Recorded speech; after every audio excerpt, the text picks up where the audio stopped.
오늘 말씀은 마태복음 27장 1절에서 10절까지입니다. 함께 교독하시고 마지막은 합독하시겠습니다.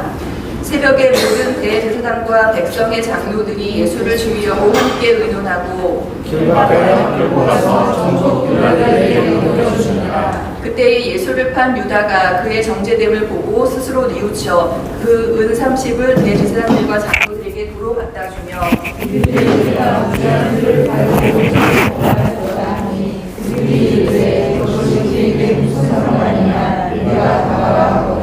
유다가 은을 성소에 던져놓고 물러서서 스스로 목매어 죽인지라.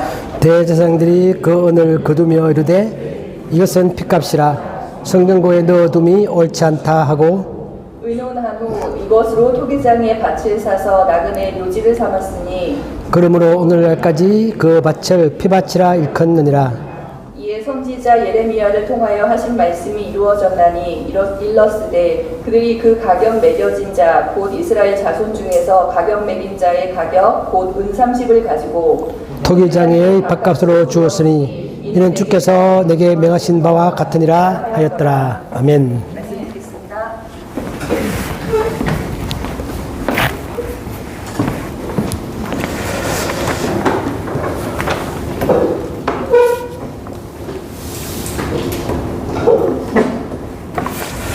안녕하세요.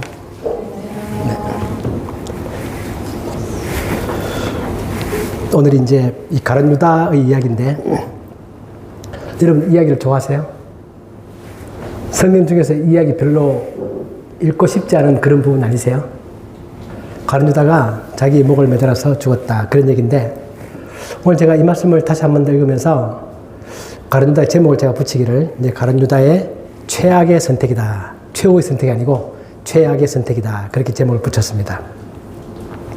이 가룟 유다가 선택한 게 몇 가지가 있죠. 제일 처음에는 그가 예수님의 제자가 되기로 스스로 선택을 했고, 물론 그 속에는 하나님의 큰 섭리가 있습니다. 하나님이 먼저 우리들을 불러서 자기 제자로 삼으신 거죠. 그런 큰 섭리가 있지만 가룟 유다 입장에서 보면 일단 자기는 그래도 예수의 제자가 되기로 그렇게 선택을 했고, 두 번째는 3년쯤 지난 다음에 거의 마지막에 와서 우리 전번에 봤던 것처럼 예수를 팔기로 선택을 했고, 오늘 세 번째 선택은 뭐죠? 그것을 후회하고 자기 목숨을 끊는 선택을 했습니다. 이 세 가지 선택 가운데서 가룟 유다의 선택 중에서 가장 최악의 선택이 뭐냐?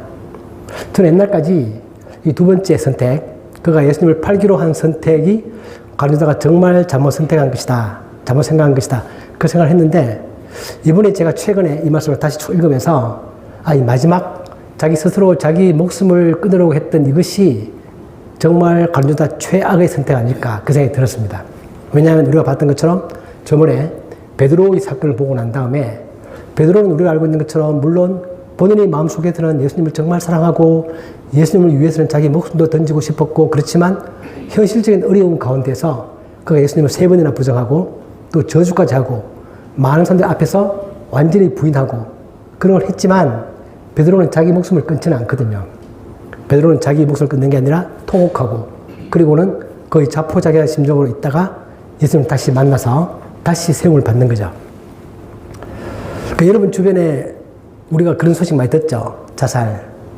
저도 제 친했던 친구들 2명이 자살을 한 적이 있고, 또 제가 은행 근무할 때 잘 지냈던 밑에 같은 직원도 또 제가 은퇴하고 난 다음에 죽었다는 소식을 들었고, 우리 그런 소식 간간히 듣죠. 듣는데 참 가슴 아프죠. 교회 역사로 보면 선교사님들도 가끔 자살하는 경우들이 있습니다. 너무 힘들고 해서. 그러니까 우리가 어떤 사람이 어떤 극단적인 상황 속에서 자기의 목숨을 버리기로 한 거에 대해서 우리가 남으로서 어떻게 뭐 잘했다 못했다 이런 걸 비판할 그런 내용은 아닌 것 같아요. 제 친구 같은 경우도 인간적으로 공감이 가는 부분들이 있습니다. 사면초가죠. 어떻게도 해결 방법이 없다. 또 자기는 자기 가족을 보호해야 되고, 다 돈 문제들이죠. 돈 문제 때문에 자기 가족도 보호를 해야 되고, 어느 선까지 그 피해를 최소화하기 위해서 자기 목숨을 끊음으로써 자기는 생을 마감하지만 가족들에게 그 피해 가지 않도록 그런 선택을 했다고 보여지는 부분들이 있거든요. 그걸 쉽게 말할 수 없지만, 그러나 우리가 기독교적으로 보면 자살은 나쁜 거죠. 그게 왜 나쁜가? 어떤 면에서 그게 나쁜 것인가? 그 생각 들기도 하면서 오늘 이 본문을 한번 살펴보려고 합니다. 자, 가룟 유다는 후회를 합니다. 근데 자기가 예수님을 팔기로 생각할 때는 하루 만에 결정한 거 아니거든요. 며칠 동안 생각을 하고 그러고 난 다음에 예수를 팔기로 결심을 하고 대제사장 만나서 예수를 팔았습니다. 근데 팔고 예수님 잡혀가시고 그날 밤에 그는 예수님 죽기 전에 신문을 당한 그 과정 속에서 가룟 유다는 후회를 합니다. 왜 후회하는 거죠? 가룟 유다가 왜 후회했을까? 이거에 대해서는 제가 자료를 많이 찾아봤지만 그건 가룟 유다만이 알고 있다. 어떤 성경에 나와 있는 그런 일이 없기 때문에 우리가 정확하게 알 수 없습니다. 근데 본문 가운데에서 우리가 힌트를 얻을 수는 있다. 왜냐하면 우리가 보고 있는 마태복음 27장은 1절에 사람들이 예수님을 잡아서 어디로 넘기는 거냐면 빌라도에게 넘깁니다. 물론 우리가 전번에 봤던 것처럼 이 과정은 한 번에 그냥 잡자마자 바로 넘기는 게 아닙니다. 처음에 이들은 어떻게 처리할까 논의하다가 빌라도에게 넘기고 다시 또 돌려받고 헤로데스에게 보내고 또 돌려받고 이런 과정 속에서 마지막으로는 빌라도까지 가죠. 그런 모든 과정들을 이 마태복음은 그냥 다시 생략하고 빌라도에게 가서 거기서 신문을 받고 죽은 걸로 그렇게 끝이 납니다. 근데 27장 보면 1절과 2절은 예수님께서 잡히셔서 빌라도에게 넘어갔다. 2절에 보시면 넘겨준다. 그리고 그 다음에 11절에 가면 우리 다음에 보길 이야기 11절에 가면 그 이야기가 계속 이어집니다. 그러니까 빌라도 앞에서 신문을 받는 예수님의 모습이 계속 이어집니다. 근데 그 사이에 이 가룟 유다의 죽음이 그 사이에 삽입되어 있습니다. 그래서 빌라도에게 넘어간 사건 계속 그 사건이 이어져 가야 되는데 마태가 그 사이에 딱 잘라서 그 사이에 가룟 유다의 죽음을 딱 집어넣습니다. 우리가 알고 있는 것처럼 마태복음이 모든 사건들을 반드시 시간에 맞추어서 기록하는 것만은 아닙니다. 어떤 경우는 시간을 약간 바꿔놓기도 하고 주제별로 그렇게 쓰는 것이기 때문에 여기 왜 이 이야기를 집어넣었을까? 이걸 통해 몇 가지 우리가 추측을 해볼 수는 있습니다. 그 추측이 뭐냐면 가룟 유다가 볼 때 자기는 예수님을 팔았는데 그 판 예수님을 유대의 종교주자들이 그를 심판하고 어떻게 유대 법에 따라서 심판하기를 바랐을지도 모른다. 근데 이야기가 이상한 데로 흘러가는 것입니다. 여기 예수님이 로마로 넘겨집니다. 로마로 넘겨지고 로마에 넘겨질 때의 죄목은 뭐죠? 황제에 대한 반역죄로 넘겨집니다. 실제의 죄목은 하나님에 대한 신성 모독이죠. 이스라엘에서 볼 때는 자기 스스로 하나님이라고 생각한다. 그렇게 주장한다. 그게 신성 모독이 죄지만 죽일 때는 그들은 유대인의 법에 따라 죽이는 게 아니라 로마 법에 넘기면서 로마의 법인 십자가에서 죽게 그렇게 만듭니다. 하나님의 큰 흐름이 있는 거죠. 그러면서 로마에서 볼 때 예수를 십자가에 못 박기 위해서는 황제에 대한 거액이 아니면 그를 벌을 줄 수가 없습니다. 그 가룟 유다가 볼 때 좀 이상한 거죠.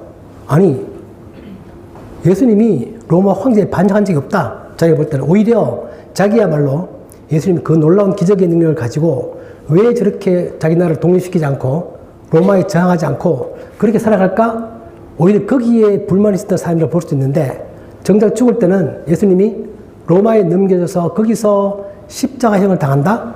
로마 황제의 반역죄라는 이름으로. 근데 그걸 보면서 가룟 유다가 뭔가 잘못되고 있다. 내가 뭔가 잘못했다. 그런 생각이 들지 않았을까라고 추측은 해볼 수 있습니다. 왜냐하면 넘기자 말자 하루도 넘기지 않고 후회를 하는 이유가 뭐냐? 이제 그런 따지는 거죠. 그래서 이 스토리 가운데서 아마 가룟 유다는 그런 거 아니었을까라는 생각이 듭니다. 자, 그래서 아무튼 가룟 유다는 후회를 했습니다. 자, 우리가 무슨 일을 하고 난 다음에 내가 뭘 잘못했습니다. 그걸 알게 되면 그때 우리는 어떤 선택을 해야 되는 것입니까? 가룟 유다는 제가 말했던 것처럼 처음에 예수를 팔기로 선택하고 그 다음에 그것이 잘못되었다고 생각할 때 자신의 목숨을 버리기로 선택을 합니다. 이 둘 중에서 어느 게 더 나쁜 선택이냐? 제 생각에는 저는 두 번째 선택이 더 나쁘다고 생각이 듭니다. 그래서 우리가 자기의 목숨을 버리는 것, 그거 왜 나쁜 거죠? 여러 가지 사인들이 아주 많을 것입니다. 그러나 유다의 경우에는 또는 특히 우리 일반론적으로 보면 죽는다는 것은 모든 가능성을 자기는 없다고 생각하는 것입니다. 자기는 모든 가능성이 없다. 끝이다. 죽음만이 유일한 해결책이다라고 생각하는 건데 우리가 성경의 이야기들을 보면 어떤 마지막 순간에 우리 인간이 도저히 알 수 없는 그런 상황 속에서 하나님은 기적적으로 어떤 상황들을 만들어내십니다. 즉 하나님이 하실 수 있는 어떤 가능성을 자기 스스로 차단해 지켜버린다는 것입니다. 자기가 결정해버린다는 것입니다. 자기에게 주어줄 수 있는 어떤 자기는 도저히 상상할 수 없는 어떤 해결 방법들을 자기 머릿속에 없다고 해서 그 가능성을 없애버리는 것. 그래서 자살은 좋지 않은 것이다. 우리 일반론적으로 그렇게 말할 수 있습니다. 가룟유다 같은 경우도 그렇죠. 가룟유다에게 또 한 번의 기회가 없었을까요? 여러분 어떻게 생각하십니까? 가룟유다가 정말 그때 보고 베드로처럼 내가 정말 잘못 판단했다. 그리고 한번 뭔가 자기의 회개를 뭔가 증명하고 그 회개에 합당한 뭔가를 할 수 있는 게 뭐가 있지 않을까라고 그 생각을 했더라면 과연 가룟유다가 용서를 받을 수 있었을까요? 여러분 어떻게 생각하세요? 이 성경 얘기를 떠나서 가룟유다가 정말 회개했다 베드로처럼 그러면 하나님이 안 돼, 넌 용서받을 수 없어 그랬을까요? 아니면 가룟유다에게도 회개의 기회가 주어졌을까요? 회개의 기회가 주어지는 것입니다. 그건 하나님의 성품이 그런 것입니다. 우리 구약을 보면 어떤 경우에도 하나님은 잘못한 사람들에 대해서 징계하시고 심판하시지만 그들이 뉘우쳐 돌아올 때는 반드시 받아주시는 하나님. 우리는 그런 하나님에 대해서 그런 하나님의 마음에 대해서 우리가 확신을 갖는 것. 그걸 우리가 뭐라고 부르는 거죠? 그걸 우리가 믿음이라고 부릅니다. 우리 그걸 믿는 거죠. 하나님의 성품에 대한 우리 신뢰, 믿음 그런 걸 믿는 것입니다. 가룟유다도 자기 자신이 너무너무 싫었겠죠. 죽기 전에 그래도 사람인데 한 번 더 생각하면서 자기 자신이 너무너무 싫고 후회가 되고 자기 선택이 정말 나빴다. 그 생각이 들죠. 그 베드로도 지금 우리 봤던 것처럼 똑같았습니다. 그러고 가룟유다가 조금만 더 버텼으면 일주일도 아니고 한 2, 3년 버텼으면 부활로 예수님 만났을 텐데 그 예수님께 자기의 잘못을 고백했더라면 용서의 기회가 주어져 있지 않았겠습니까? 그런데 가룟유다는 그런 선택을 하지 않습니다. 참 안타깝죠? 안타까운 것입니다. 그리고 자기의 모든 기회를 다 차단시켜버린다. 그것이 너무나 안타까운 것입니다. 그 유다는 그러면서도 자기가 받았던 그 돈은 또 돌려주고 싶어 합니다. 돈을 가져가는 게 아니라 은삼십을 받았는데 그 돈을 돌려주고 싶다. 왜? 자기가 잘못했기 때문에 자기가 잘못한 것에 대해서 뭔가 그것을 다시 원칙으로 돌려놓고 싶은 그런 마음은 있는 거죠. 그죠? 그래서 그렇게 말합니다. 그의 정주됨을 보고 스스로 뉘우쳐 그 다음 행동이 뭐냐면 돈을 돌려주고 싶은 것입니다. 내가 무지한 피를 흘리겠다. 죄를 범했다. 자백을 하고 그리고 그 돈을 돌려주겠다라고 합니다. 그런데 이 죄를 깨달았던 유다는 이 유다에 대해서 대제사장들은 유다의 후회를 받아들이지 않습니다. 그 돈을 돌려받지 않는 거죠. 그건 네가 한 짓 아니냐. 너의 선택 아니었느냐. 그럼 너가 책임져라. 근데 어떻게 보면 냉정하죠. 냉정합니다. 그렇게 해서 유다의 그런 청원을 거절합니다. 그래서 대제사장들은 그렇게 말하죠. 네 깨달았지만 그것은 너가 한 짓이다. 너의 책임이다. 뭐 그럴 수 있겠습니다. 우리가 다시 돈을 돌려받으면 그럼 예수를 다시 우리가 풀어주랴? 그럴 수 없는 거죠. 그래서 그건 그들이 했습니다. 이런 행동들을 보면 이 생각이 듭니다. 율법에 보면 율법에는 예수님께서 말씀하시기를 율법에는 작은 조항이 있고 큰 조항이 있습니다. 작은 조항은 어떤 거죠? 율법에서 말하고 있는 행동 하나하나 주의를 지키는 것, 11조를 바치는 것, 하나님께 예물을 드리는 것 이런 것들은 작은 조항들이고 율법의 큰 조항들은 뭐죠? 큰 조항들은 율법에서는 이웃을 사랑하고 남들을 돕고 이런 것들이 더 큰 정신들이죠. 근데 오늘 이 본문에서 보면 유다와 대제사장들은 작은 조항들을 잘 지킵니다. 유다가 생각할 때 내가 무지한 피를 흘리고 돈을 받았으니 이 돈 돌려주고 싶다. 그렇게 하면서 자기는 자기의 그 책임에서 면하고 싶은 거죠. 그것을 갖고 있는 것입니다. 일종의 면피성 행동이죠. 그 유다가 정말 회개한다면 돈을 돌려주는 게 중요한 게 아니라 그는 예수님에 대해서 제자를 찾아가든가 정말 자기의 뭔가를 하고 또 예수님이 평소에 말했던 것처럼 부활한다고 했는데 정말 부활할까 기다리기도 하고 이런 것들이 정말 진정한 회개의 행동들이죠. 그런데 그는 돈을 돌려줌으로써 자기 모든 책임을 피하고 싶었는데 그 자체가 받아들이지 않으니까 그는 더 이상 할 수 있는 방법이 없다고 생각하는 것입니다. 또 대제사장들을 밑에 보시면 유다가 오늘 성소에 던져넣는다. 그 성전 있죠, 성전. 성전에 가면 성소가 있고 지근소가 있는데 유다가 돈을 바깥에 그냥 버리는 게 아니라 성소에 던져넣습니다. 무슨 뜻이죠? 하나님께 드리고 싶은 것입니다. 가룟유다 입장에서는 돈을 성소에 던져넣는다. 헌금하듯이 우리로 치면은 내가 뭔가 잘못했습니다. 잘못한 부당한 돈을 내가 취했습니다. 근데 그 돈을 돌려주고 싶었는데 안 돌려받는다, 그 사람이. 난 돌려주고 싶은데. 돌려주고 싶고 나는 책임을 면하고 싶은데 안 받는다. 교회에다 헌금해버리겠다. 이런 식으로 생각하는 것입니다. 교회 헌금하면 나는 내가 가지고 있는 게 아니고 둘 데도 없고 교회에 헌금함으로 해서 하나님 앞에서 나는 뭔가 회개를 하지 않았겠는가. 약간 그런 식의 위안을 받고 싶은 그런 면피성 행동이다. 그렇게 보여집니다. 그러니까 유다는 돈을 성소에 던져놓는다. 그랬더니 대제사장들이 그걸 다시 끄집어냅니다. 이런 나쁜 돈, 핏값이다. 자기들이 볼 때도 자기들이 준 돈이지만 그 돈이 좀 부당하다. 핏값이다. 사람의 목숨을 담보로 해서 받은 돈이다. 이런 돈 하나님께 드릴 수 없다라고 생각하는 것입니다. 그들은 또한. 왜냐하면 율법에 보면 부정한 돈 같은 것들은 성소에 못 가져오게 돼 있거든요. 그리고 우리도 마찬가지입니다. 내가 부정하게 사기쳐서 범죄한 돈을 벌었는데 그 11조 하나님께 바치면 하나님 받으십니까? 받지 않습니다. 돈이라는 것은 돈 그 자체가 중요한 게 아니라 하나님은 그 마음과 정신을 보는 것이기 때문에 그 율법의 정신들이죠. 그래서 대장들도 그 돈을 다시 끄집어냅니다. 성전고에 넣어둠이 옳지 않다. 왜? 이것은 핏값이기 때문에, 잘못된 돈이기 때문에. 그들은 율법에서 말하고 있는 이런 작은 조항들을 잘 지킨다는 것입니다. 그런데 정작 큰 정신을 버리죠. 큰 정신이 뭐죠? 하나님 뜻이 무엇인가? 하나님 보내신 메시아가 정말 저 예수가 메시아가 맞는가? 그리고 정말 예수가 메시아라면 우리가 그걸 어떻게 받아들이고 무엇이 하는가? 그런 거에 대해서는 다 버리고 자기 중심적으로 자기들이 권위에 반역하고 자기들이 그 뭔가 공격하고 그 자기들 마음 때문에 자기들을 상하게 한다고 해서 그들 예수를 십자가에 못 박고 싶어 하는 그런 마음들은 잔뜩 가지고 있으면서도 율법에 가지고 있는 작은 조항들은 잘 지킨다는 것입니다. 이건 우리도 빠지기 쉬운 함정입니다. 우리도. 우리의 믿음이라는 것은 내가 율법이 말하고 있는 또 교회에서 배우는 작은 조항들을 잘 지키는 게 중요한 게 아니다. 그 작은 조항들을 버리라는 뜻 절대 아닙니다. 예수님도 그렇게 말씀하셨죠. 그들에게 말씀하면서 너희들이 11조는 잘 드리지만 율법에 더 중한 바 정의와 긍휼과 믿음은 버린다. 그러나 이것도 행하고 저것도 버리지 마라. 자, 율법에 큰 게 있다고 해서 작은 거 무시하라 그런 말 절대 아니다. 11조도 열심히 하고 주일 성수도 열심히 하고 봉사도 열심히 하고 하지만 더 중요한 게 있다. 그런데 우리들이 삶 가운데 정의, 긍휼, 믿음 이런 것들은 더 중요한 것이다. 그걸 지키는 범위 속에서 그걸 지키는 전제하에서 작은 것들을 지키는 것이 의미가 있는 것이다. 그 뜻이죠. 큰 것을 버려버리면 작은 것은 전혀 의미가 없다. 차라리 큰 걸 지키고 어떤 현실적인 어려움 때문에 작은 것을 못 지킬 수도 있다. 그건 괜찮다. 그렇지만 큰 것을 버려버리고 작은 걸 지키는 것은 아무 의미 없는 것이다. 그렇게 말씀하셨던 거죠. 그래서 예수님 비유에 따르면 하루 살리는 버텨낸다. 하루 살이. 우리 시골에 가면 작은 벌레들 있죠. 그건 다 잘 그른다. 낙타는 삼켜버린다. 큰 거는 그냥 꿀떡 해버린다. 보지도 않고 해버린다. 그 뜻입니다.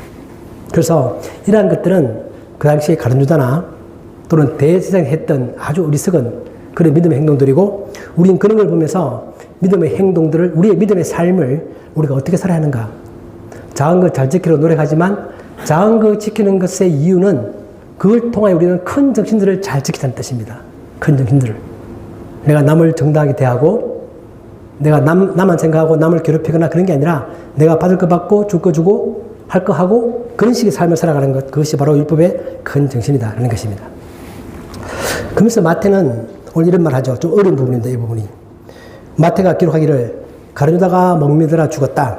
이것은 예레미야를 통하여 하신 말씀이 이루어진 것이다. 즉 예언되어 있는 것들이다.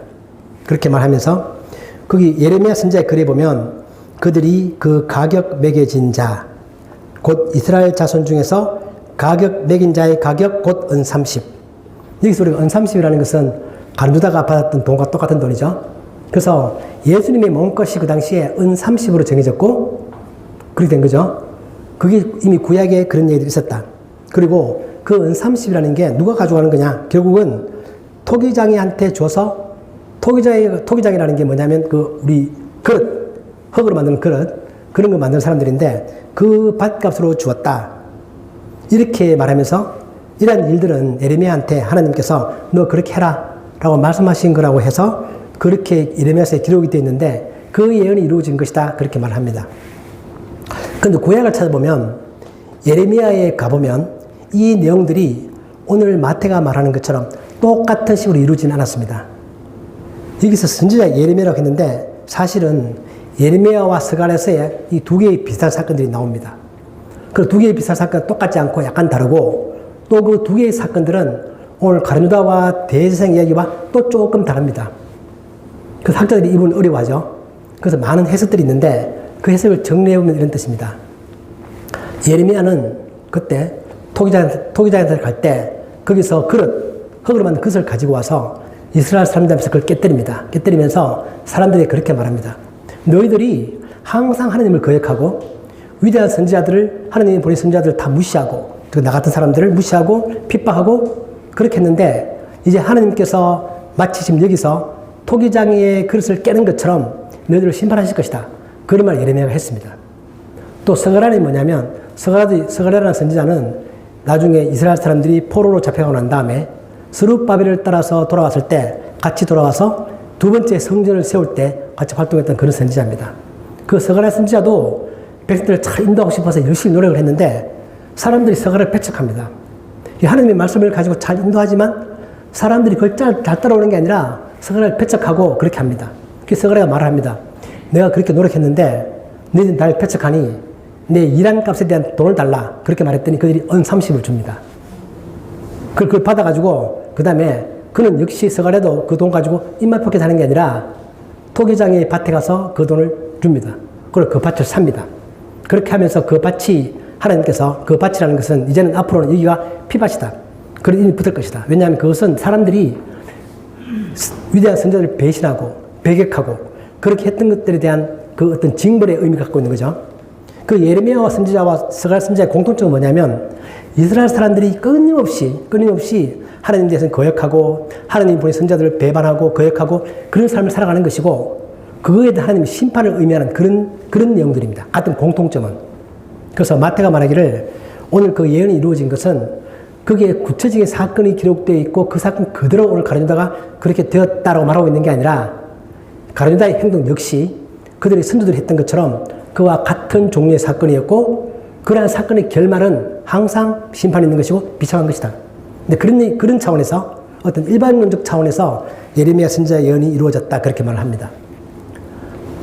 나중에 사도행전에 가면 그런 말 하죠. 스데반 집사가 죽기 전에 이스라엘 사람들을 향하여 너희들은 역사적으로 계속 하나님이 좋은 말씀하시면 그걸 배척하고 하나님이 선지자 보내서 뭐라고 말씀하시면 배척하고 마지막에 하나님께서 직접 예수 그리스도를 보내서 그들에게 기적도 베풀고 하나님의 살아계심을 증거했지만 예수님도 배척하고 또 지금 그 뒤를 이어서 그에 대한 사실들을 이렇게 솔직한 마음을 가지고 정언하는 나에 대해서도 너희들이 배척하고 그런 것들이 계속 반복되어진다. 그렇게 말하면서 그거에 대한 하나님의 심판이 있는 것이고 반드시 그거에 대해서는 그렇게 살아가는 사람들의 끝은 비참한 것이다. 그렇게 말을 합니다. 그래서 저는 가룟유다가 그의 마음 가운데 베드로와 다른 점을 우리가 봤던 것처럼 베드로의 마음 속에는 현실적인 어려움 때문에 자기가 예수님을 부정하기도 하지만 그러나 그 마음 가운데는 깊은 마음 가운데에서는 예수님을 사랑하고 어떻게든 하려는 그런 마음의 동기가 있는 것이고 가룟유다의 마음에는 그런 것이 없는 것입니다. 그래서 자기 행동이 뭔가 잘못되었다는 것을 알면서도 그것을 바로잡는 방법도 역시 이상한 방법을 취해서 자기 목숨을 끊어버리는 그런 행동으로 끝나버립니다. 그것도 일종의 무책임한 거죠. 무책임합니다. 그죠? 무책임한 것입니다. 자기가 회개한다면, 자기가 잘못한 게 있다면, 그거에 대응한 만큼 자기가 값을 치러야 된다면, 값을 치러야 되는 것입니다. 베드로는 그걸 치를 마음이 있는 거죠. 그래서 그는 예수님께서 다시 그를 세웠을 때 끝까지 따라다니고, 마지막 본인도 순교를 하고, 그런 삶을 살아가지만, 가룟유다는 그런 모든 책임도 다 회피해버립니다. 자기 목숨을 끊음으로써 상황을 끝내버리는 거죠. 역시 비겁한 행동이다. 그리고 그렇게 살아가는 사람들의 끝은 항상 그렇게 좋게 끝나지 않는다라는 것이 이제 성경이 말하고 있는 즉 선지자 예레미야가 했던 그런 얘기들입니다. 그러니까 그러한 것들이 가룟유다의 삶 가운데 이루어진 것이다. 라는 게 이제 이 예언의 성취가 그런 의미를 담고 있습니다. 오늘 우리가 이야기를 보면서 우리도 살면서 정말 어려운 일이 많이 생기죠. 내가 어떤 큰 잘못한 경우도 생기죠. 여러분 한 번쯤은 나도 죽고 싶다 그 생각 해보신 적 없으세요? 아 정말 죽고 싶다 죽었으면 좋겠다 없으세요? 있습니까? 없습니까? 자기 마음속에 생각해보면 사람은 누구나 다 그런 생각할 수 있습니다. 정말 사면초가이고 억울하고 분통 터지고 내가 할 수 있는 것도 아무것도 없고 그럴 때 정말 세상이 너무너무 싫죠. 근데 그럴 때도 우리 말했던 것처럼 우리 하나님이 어떤 분인가. 그러니까 가룟 유다는 예수님이 어떤 분인가를 잘 몰랐던 것처럼 하나님이 어떤 분인가도 잘 몰랐습니다. 가룟 유다는 어쩌면 자기가 예수를 판 그 죄가 잘못되었다고 생각됐을 때 이 죄는 하나님 앞에서 용서받지 못한다 라고 생각했을 수도 있습니다. 그런데 하나님 앞에서 어떤 큰 잘못도 용서받지 못한 잘못은 없다는 것입니다. 우리 성경에 보면 성령을 회방하는 죄는 용서받지 못한다 그런 말도 성경에 나오는데 그 말도 역시 성령을 회방한다는 얘기는 끝까지 하나님의 자비하심을 믿지 못하는 죄 그런 뜻입니다. 그게 하나님의 성품이라는 것은 성령은 하나님의 성품을 전달하시는 분이죠.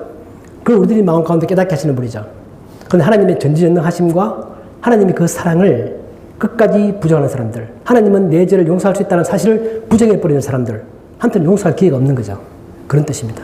그게 아니라면 우리의 어떤 잘못, 어떤 어려움, 사면초가의 모든 어려움 가운데서도 인간이 상상할 수 없는 0.0001%의 새로운 방식이 하나님께는 있는 것입니다. 그걸 믿는 것. 그래 마지막까지 하나님의 도움의 손길을 기다리는 것. 그 내가 할 수 있는 걸 하는 것. 그걸 우리가 뭐라고 부른다? 그걸 믿음이라고 부른다. 그게 바로 믿는 것이다. 뭘 믿는 거죠? 하나님의 성품을 믿는 것입니다. 하나님의 능력을 믿는 것이고 그게 바로 우리의 믿음이다. 그래서 우리가 가룟 유다의 사건을 보면서 우리도 살아가면서 또는 우리 주변에 그런 어려움을 당한 사람 지금도 있을 것이고 가끔 우리 자주 만납니다. 그리고 볼 때마다 역시 나 역시 그럴 때 해줄 수 있는 게 아무것도 없지만 그러나 그러한 것들을 그 사람들이 깨닫고 마지막 하나의 기회를 하나님의 사랑을 기대할 수 있는 그 삶이 되었으면 좋겠다. 그런 것들을 뭔가 우리 전할 수 있는 우리가 되었으면 좋겠다. 그 생각이 듭니다. 그래서 하나님의 놀라운 능력, 하나님의 사랑, 모든 걸 다 용서할 수 있는 하나님의 사랑 이런 것들을 우리도 아무리 힘든 상황에서도 꼭 믿고 견디고 신뢰할 수 있는 그런 믿음의 사람이 되기를 예수님 이름으로 축복합니다. 아멘.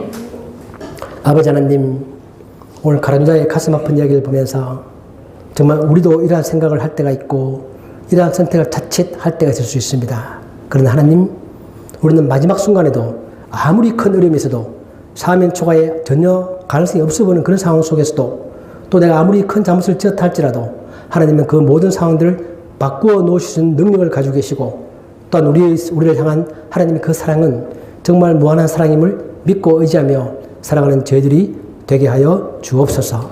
예수님의 이름으로 기도하옵나이다. 아멘.